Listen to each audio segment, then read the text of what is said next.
Hello, आज मी तुम्हाला पुन्हा घेऊन आली आहे आमच्या पुण्याच्या फ्लॉवर मार्केटमध्ये. ही फुलं बघितली की माझा दिवस अगदी आनंददायी आणि उत्साहीदायी जात असतो. म्हणून असं वाटतं की तुम्हालाही ही फुलं दाखवावीत आणि तुमचाही दिवस अगदी आनंददायी करून टाकावा. चला तर मग आपण आजच्या आपल्या ज्वेलरीमध्ये जे काही बेसिक गोष्टी आहेत त्याबद्दल मी तुम्हाला सांगते. आज आपण घेतलेलं आहे ऑर्किडच्या फुलांची ज्वेलरी आणि या ज्वेलरीसाठी लागतात ते म्हणजे आपल्याला बेसिक लागते ती म्हणजे तगर, जिप्सी आणि ऑर्किडची फुलं. चला तर मग त्याची आधी शॉपिंग करून घेऊयात. डायरेक्ट घेऊन जाते तुम्हाला तगर. चला तर मग तगर घेऊयात. तगर घेतली, जिप्सी घेतली, ऑर्किडची फुलं घेतली आणि थेट मी घरी आली. घरी आल्यानंतर मी जिप्सी सेपरेट करून घेतली आणि ऑर्किडची फुलं सेपरेट करून घेतली. जिप्सीचे प्रत्येक फ्लॉवरचं वेगवेगळे देठ काढून त्याला सेपरेट करून घेतलं. तगरला मी पहिल्यांदा पूर्ण ड्राय करून घेतली कारण ती खूपच चिकट असते, त्याच्यामुळे त्याला सेपरेट करून थोडीशी हवेला ठेवून सेपरेट करून घेतली.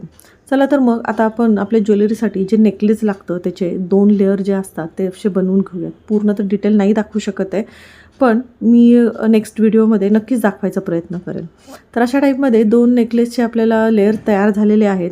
आता आपण डायरेक्ट जाऊयात आपल्या पेंडेंट करण्याकडे, नेकलेसचं पेंडेंट. तर नेकलेसचं पेंडेंट तयार केलेलं आहे, त्याला आपण जिप्सी लावलेली आहे साईडने आणि मध्ये सेंटरला 3 ऑर्किडची फुलं लावून असं आपण आपलं छान नेकलेस तयार करून घेऊयात. आणि वरती नेकच्या साईडला आपण तिथेही थोडीशी 2 फुलांचं डेकोरेशन करून अशी 2 फुलं लावून असं छान नेकलेस करून घेतलेलं आहे. तर नेकलेस पण खूपच छान दिसत आहे.